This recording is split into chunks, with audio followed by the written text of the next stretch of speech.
Hey there, thanks for tuning into Duckbricks. I'm Chris, and welcome to another episode of Bionicle Fan and Reviews, the show where I review Bionicle and construction-related creations, canon or non-canon, pretty much any construction model that was not an official LEGO Bionicle set.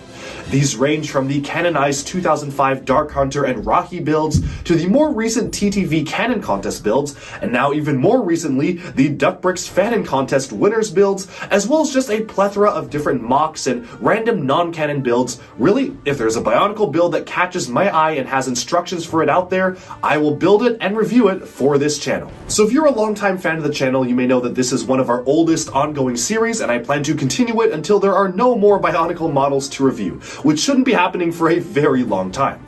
We've been making our way through the Dark Hunters and Rocky as well as the other random canon models, but before we get into that, let's take a look at the criteria by which I review these Bionicle models. For every Bionicle fan and review, I rank the builds by 4 key points. Number 1 is posability. Can the model get in good poses? Can it support its own weight? And can it hold the weight of its own weapons, or is it just falling over? Number 2 is building techniques. Is the model just regurgitating stuff from existing LEGO sets, or is it trying something new and doing that well as using unique parts usages? Number 3 is overall aesthetics. How good does the model look completely agnostic of storyline relevance, and is it generally aesthetically appealing? And finally, number 4 is believability in universe, which means that does the storyline given to the model by the Bionicle story team make sense given how the model is built, and does the model scale well next to some representative samples from the Bionicle universe? And with that, let's consider these 4 points and more as we jump into a brief story and lore explanation of today's featured build. Alright, and so for today's topic for Bionicle fan reviews, we'll be going all the way back to 2017, where this is technically not a fan-created model. This is actually an official model created by LEGO, but sadly was never made into an actual set. And it is the Journey to One Makuta. So in 2017, LEGO abruptly canceled the G2 line. They also hosted a Build Your Own Makuta contest with a lot of inspirational models, and one of those models, specifically a large combiner model from multiple different G2 sets, was chosen to represent Makuta in the Journey to One animated series. This is the official Journey to One Makuta, built as accurately as I could. I actually built this around 2017. I actually went out and bought all these sets needed to build him, but I haven't really gotten around to reviewing him until now, and I figured, why not now? Because it's the perfect time. I just built the other couple of Makutas showcased in the specialized Makuta contest, the Overlord Makuta and the Brawler Makuta, who we'll be comparing at the end of the video. And so, let's now take a look at the Journey to One official G2 Makuta. Alright, so here he is, the Journey to One official Bionicle Generation 2 Makuta in all his glory. So, this is the official combiner model for Makuta. It actually took quite a number of different sets to create this, such as the Lord of Skull Spiders, the Tahu Uniter, you even had the Skull Grinder versus the Mask Maker tossed in there as well, and I believe a few of the other villains. You can look up exactly what sets are needed to make this, but this took a lot of the G2 sets, and honestly, I think it was absolutely worth it, because it is definitely the largest character we got from G2, but I really do want to compare this alongside some of the other Makuta inspirational models that they came out with, particularly the ones that we're going to show at the end of this video and we have been reviewing over the past few weeks, which are the Overlord Makuta and Brawler Makuta. So starting off like most of the other reviews, I just kind of want to start off with posability here. We're going to start from the legs and work our way up, so let's kind of get this weapon out of the way here. First of all, the legs, you can bend the knees pretty much unrestricted. As you can see here, the knees do not have any sort of restriction to them. You can really just bend them, which is both good and bad. It's good because it allows you to achieve different poses, but unfortunately, they aren't the most stable of knees, to be honest. I definitely would have preferred a little bit more stability here, especially because this model is very, very top heavy. And despite being a quote-unquote official build, it's actually pretty easy to have him topple backwards, kind of like what he just did there. So as long as you're careful with putting the knees straight, you're going to be fine, but it is kind of frustrating with having just one single ball joint, not even any friction joints, just a single ball joint for the knee there. Now, the way that the feet can move are in a manner that's similar to some of the other Bionicle G2 Titans. They're just using dual ball joints and friction joints right here, which definitely makes sense. It was absolutely the right amount of friction, in my opinion, to have the feet being moved here, and honestly would have preferred something like this solution for the knees themselves. Now, the upper legs can be sort of moved back and forth, but to be completely honest, this is about as much as you're going to get out of them. The reason is because the legs are very bulky, as you can see here. They have this whole mass moving with them, and the mass will just simply clash with some of the other CCBS shells here, namely this one on the back and this one on the front. So kind of get the arm out of the way here. You're really restricted in terms of the leg movement, and really most of the poses you can actually get with this guy are just of him standing up. He can't really do anything besides that, but then again, it isn't too bad because really that's all you're going to really be needing for these, although the upper legs definitely could have used some more articulation in my opinion. Moving upwards to the arms, yes, he does have a gear function, and it's probably the worst gear function out of all the G2 builds because you just barely can even move it whatsoever. The upper arms are so bulky, you just have such a high risk of pieces falling off. Let me just try to actuate it right now, and I guess you can kind of get it to go like this.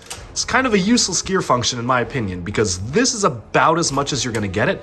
You see, the issue is these shoulder pads are not actually part of the gear function, and because of the way that they're mounted, they do tend to clash with this particular element. If you look here, they used an L-shaped Technic beam to attach the arms onto, and this just simply hits, so you can't actually move the arms too much because of the way it's set up. This particular L bracket will just clash with the top piece when you try to move them, so the quote-unquote gear function is limited to just this, which really is not too great. I honestly probably would have just simply not had the gear function whatsoever, and it really just kind of does more harm than good here because it just hampers articulation. I respect the attempt to include it, but I do think it was integrated much better in builds like the Brawler Makuta, or they could have done something like the Overlord Makuta and simply not included it whatsoever. Now, the arms themselves are a little bit hard to articulate because of this. You can sort of bend them back and forth, but once the gears are fixed, you can't really do too much because of this very awkward way that they're using G2 heads to actually add some extra friction on here. Because of this, this is about the most you could do to articulate the arms without things just falling off. You can bend them back and forth a little bit, but it's still very awkward. And honestly, again, there were a lot of other solutions that they probably could have done here. They had a lot of pieces left over, so I definitely would have preferred if they had done something a little bit better for the arm articulation, because as it is right now, it's basically impossible to move his arms around. Moving onwards, you can actually move the elbows alright because it's just using a friction joint right here on the elbow here. So that is pretty much just okay. And the staff actually has a pretty fun function. You can twist this right here to have the blade spin the other way. This is thanks due to the Power Miner gear function that has been built into the staff. So I just think that's a really cool thing to have it twist kind of in the opposite direction that you're spinning the drill piece and at a different rate. This is really cool. Honestly, probably my favorite part of this model is just the satisfaction that you get out of spinning this up is just really fun. So the hands themselves, oh, there it goes again, that knee just completely bending and falling over.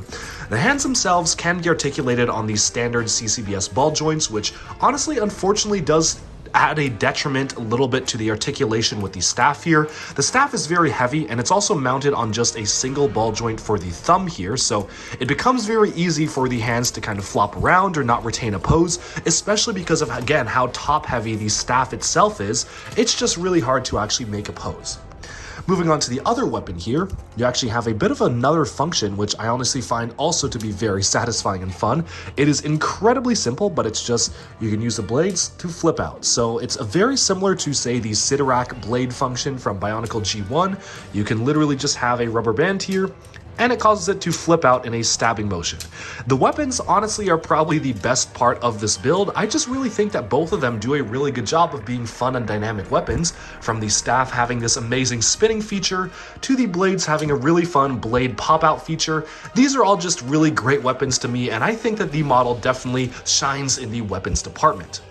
Now, finally, to wrap up posability, there's a couple things you can move around here, like the armor pieces for the shoulders, which can be adjusted up and down, like on a ball joint here. Not really too much you can do there. Of course, the head you can move around back and forth, and there's really no restrictions in articulation there. You can pretty much just move this however you want. One thing that I do wish was not actually able to articulate are the armor pieces that hold this spinning disc in. So, if you notice up here, the armor pieces are actually mounted on Technic pins, which means they can very easily just wobble back and forth, as you can see right here. I really think that this should have been constricted a little bit more, especially because of the amount that you're going to be moving the head. It's inevitable that one of your fingers will just knock one to the side, and that just looks really awkward. So I've tried to keep them in as best as possible, but they do kind of tend to flop around, which I wish was restricted a little bit more. And the same kind of goes for the entire upper torso. It feels a little disconnected from the lower torso, to be honest, because it's really only held on by like a single Technic beam, so it's very easy to actually have some wobble back and forth. Makes it feel pretty unstable. It's not going to fall apart, but when you're moving them around, it's kind of odd. I guess you can kind of think of it as quote-unquote waist articulation, but since it wasn't intentional, I'm not going to give it that point. Now, of course, there's a few other things you can move around here, such as the bottom of the cape can be swung around like in the tooth pieces here, but all in all, pretty much I've summed up the general points of articulation for this model. And with that, we can now move on to building techniques. So building techniques are an interesting one because, again, this is a combiner model. So I definitely have to give it some slack in that department. It is not one of the better combiner models out there. When this model first came out, I thought that this was one of the greatest combiner models ever for Bionicle, but especially after comparing him to some of the other Overlord Makuta forms and even the Brawler Makuta, I definitely feel like things could have been improved quite a lot here. First of all, the building techniques for the upper legs here, while very nice and very bulky, absolutely restrict the movement. I really wish that he could have a little bit more movement in the legs here. And going on to the back, it also feels like there's a bit of a kind of jumble or mess of just random CCBS shells on the back here especially. I don't really know exactly what this whole piece is. It's very wobbly. You can, I guess, kind of think of it as extra armor on the back, but it just feels very awkwardly placed in general. One thing I do like is the usage of the creature head here for the Creature of Fire on the back of the kind of waist tail area right here. I think that's a really cool parts usage. I think that worked out very well. Beyond that though, there's just some other kind of awkward stuff like the heads being used as the friction add-ons here. I think it's a really interesting idea to make the heads actually have friction add-ons, but this doesn't really do anything. I mean, you can barely move this back and forth without just popping the socket out like I just did. So it's certainly very, very awkward in its execution. And I think there are a lot of better solutions that could have been explored. Now, the biggest issue for me personally in terms of the building techniques are the ways that the upper arms are built. You see, if you raise up the shoulder armor, it becomes incredibly obvious that the upper arms are very, very skinny, especially compared to the rest of the figure, who's a very bulky warrior-looking guy. The upper arms are literally just using the standard single-length CCBS limb plus one of the CCBS shells, and then they've got some stuff going on in the back that doesn't really count.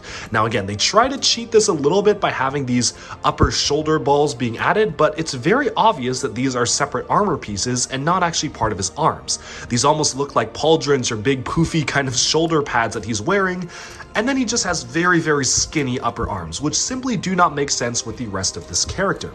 One thing that I also want to note where shaping is concerned for this particular figure is that the proportions are not really all there, and I guess we're kind of moving a little bit into aesthetics here, but overall it just kind of feels like a blob, to be honest. You just have a solid rectangular shaping that's kind of going up straight. I guess it tapers a little bit to the waist here, but to be honest, it's just a big blob of pieces. There isn't a very clear distinguished silhouette to him, where say some of the other Makutas have him tapering upwards to have a wide chest and bulky arms. This just feels like a horizontal blob for the torso, and he's got very skinny upper limbs, somewhat bulky arms, but also pretty gappy arms, especially with this one. It has a lot of gaps in it, and all in all, I definitely feel like the shaping and aesthetics of this model could absolutely have been improved.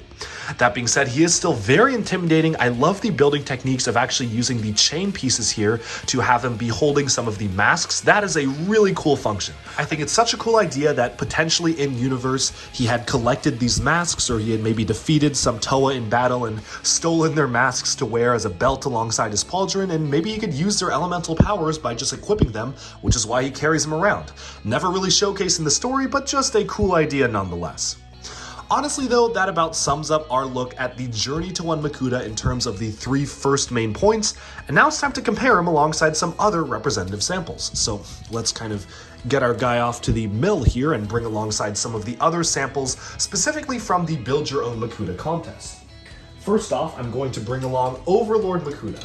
If you've seen my review of him, you'll probably know that this is my favorite version of Makuta pretty much ever from G2, even across G1 as well. I just think that is such a cool Makuta to have, and he absolutely towers over the competition here.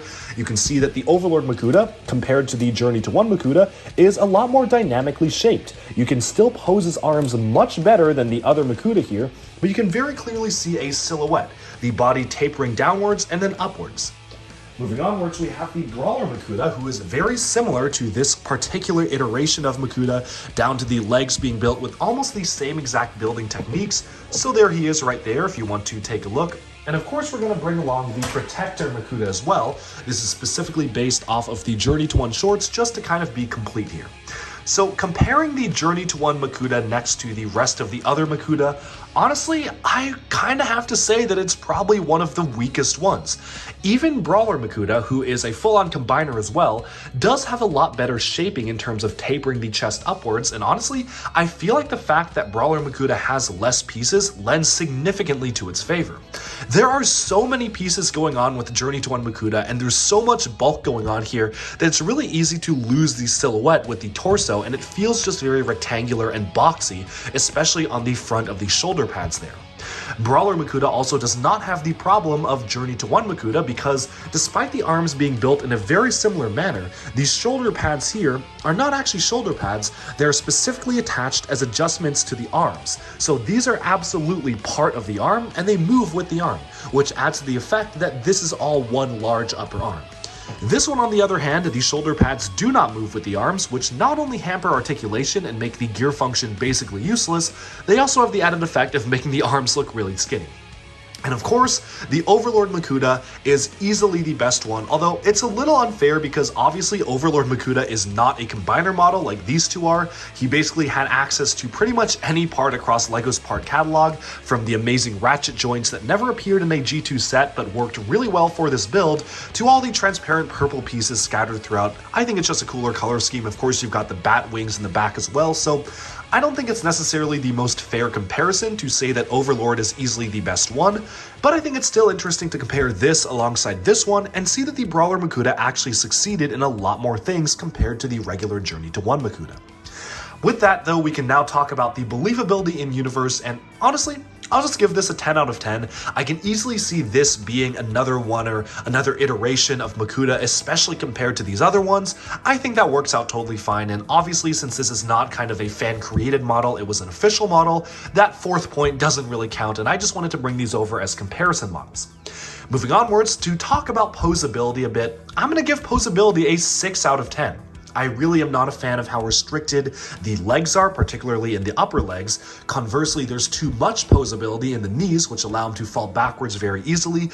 You cannot move the arms back and forth or side to side whatsoever because the gear function does not work, and also the way that the arms are attached with the G2 heads adding as friction add-ons also make it such that you cannot move the arms. So the arms are basically fixed in this position. Sure, you can wiggle things back and forth a little bit, but for the most part, they're kind of stuck like this. The hands also I do feel are a little bit too weak for this particular weapon. It tends to flop down quite a bit. Otherwise though, I'm fairly okay with the articulation here. I think the foot articulation is good, head's fine. Shoulder pads were a really neat idea. I love the idea of including shoulder pads. I just think the execution leaves a little bit to be desired. Moving on to building techniques, this one I'm actually going to give a 7.5 out of 10, and I was really torn on giving it a 7 or 8 out of 10, but ultimately I went in between because I really like the unique parts usages here. I think that a lot of the parts are used in unique manners that go together in ways that you would not expect. For instance, you've got the disc piece that actually originated in Disney princesses and elves being used as a center reactor thing, which I think is really cool. I also love the way that the beast trap element fits right above the rib cage here. It just seems to work out really well, and the shaping absolutely works fantastically. But of course, that also lends itself to having some issues. I do love the inclusion of the hand pieces to actually add some texture to the ribcage here, but it also means that the way the torso is set up means that there's a lot of wobble, and it just feels generally a little bit unstable when you move them around.